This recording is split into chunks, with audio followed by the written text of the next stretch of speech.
방송대학 TV 주택 소유자 또는 그 배우자가 일정 연령 만 60세 이상인 경우에 소유주택을 한국주택금융공사에 담보로 맡기고 평생 또는 일정 기간 동안 노후 자금을 받는 금융상품을 얘기합니다.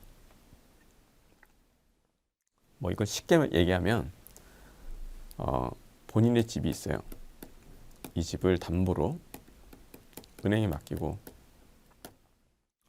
주택금융공사에 맡기고 은행으로부터 대출을 받는 것이에요.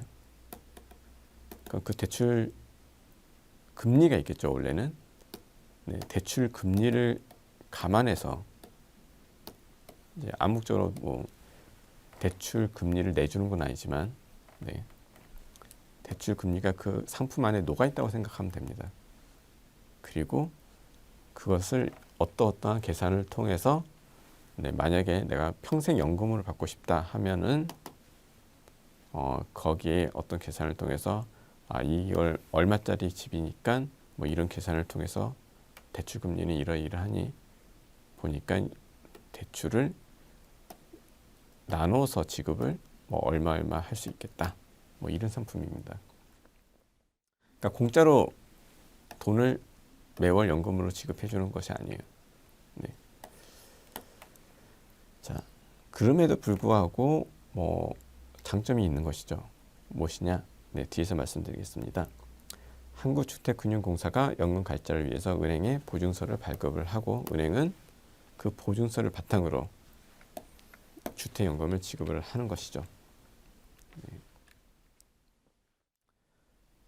자, 어떤 장점이 있느냐? 가입자, 배우자 모두 평생 거주를 보장을 받게 됩니다. 그리고 부부 중 한 명 사망 시에도 동일한 금액을 지급을 하죠. 앞서 국민연금 또는 공적연금, 직역연금 같은 경우에는 유종연금을 받을 수가 있다 그랬어요. 근데 유종연금은 뭐 그 각각 연금 제도에 따라서 그러니까 국민연금이냐 공무원연금에 따라서 세부사항은 다르겠지만 기본적으로는 이렇습니다. 국민연금 기준으로 보죠. 본인이 받는 연금이 있을 거고 연금 그리고 여기다가 사망자, 배우자가 사망했을 경우에 즉 본인이 유족이 되는 거예요. 본인이 유족이 되는 것일 때 사망자의 연금의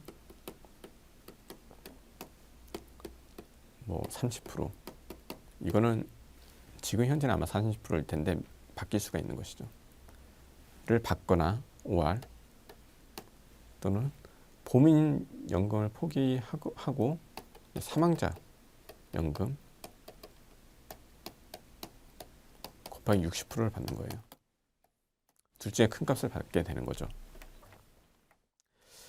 자, 이게 유료연금인데 주택연금 같은 경우에는 부부 중 한 사람이 사망해도 동일한 금액이 지급이 된다.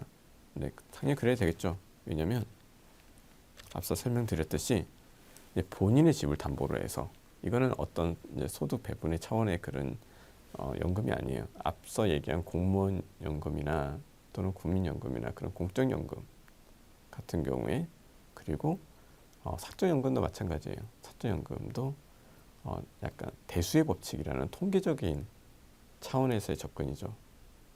뭘 담보로 해서 하는 것이 아니고 어떤 사람은 좀 더 일찍 죽을 수도 있고 어떤 사람은 소득이 낮을 수도 있고 높을 수도 있고 다 다양하잖아요. 그런 것들은 이제 다 합쳐서 평균적인 모습이 그려서 우리가 제도를 설계하게 되는 것인데 이런 주택연금 같은 경우에는 본인의 재산을 담보로 맡기기 때문에 유종연금과 다른 개념으로 접근을 해야 되겠죠. 부부 중 한 명 사망 시에도 동일한 금액을 지급을 한다.